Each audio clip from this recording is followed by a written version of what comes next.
مونږ راغلي یو دلته کوهاٹ یونیورسٹی ته، دلته نن بلډ ډونیشن کیمپ او الحمدلله ډیرو سټوډنټانو چې کوم دی ډیر جذبې سره وینه اتیا کا.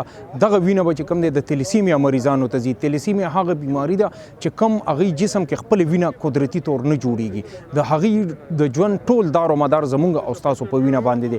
نو الحمدلله په کسټ کې چې کوم دی 50 پلس بیگز ډونیټ شو او زمونږ به انشاءالله دا کیمپ سبا هم وي. د 2 ورځو کیمپ دی.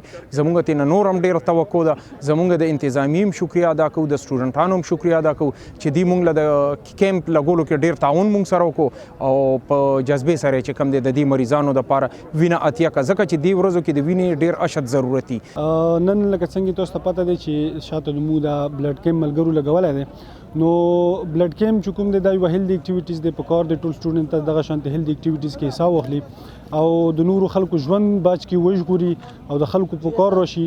او که موږ سوچ وکړو دغه چې کوم بلډ ډونیټ کېږي نو دی الموسټ زموږ په بدن کې 120 ډیز ټایم وي. نو دا 120 ډیز بعد چې کوم دی دا اټومیټیکلی دا بیا ډیډ باډي شي، دا سوري دا سیل چې کوم دی دا بیا ډیډ سیل شي.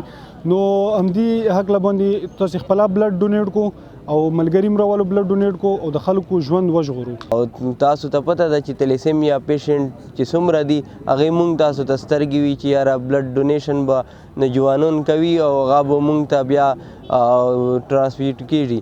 نو مونږ تاسو نه دا ریکویسټ کوو، دا یو خواست کوو چې تاسو راشئ. موږ کوهاٹ یونیورسٹی کې د انګلیش لان کې کیمپ لګولی دی. دا کوم تھیلیسیمیا پیشنټ کوم امید ده نو هغې تاسو دغه کوم خواهش ده کوم امید ده د هغې دا تاسو پوره کوئ او هغې دپاره تاسو بلډ ډونیټ کوئ چې موږ دا بلډ سیف کو او موږ تاسو د هغې زندګي باج کو.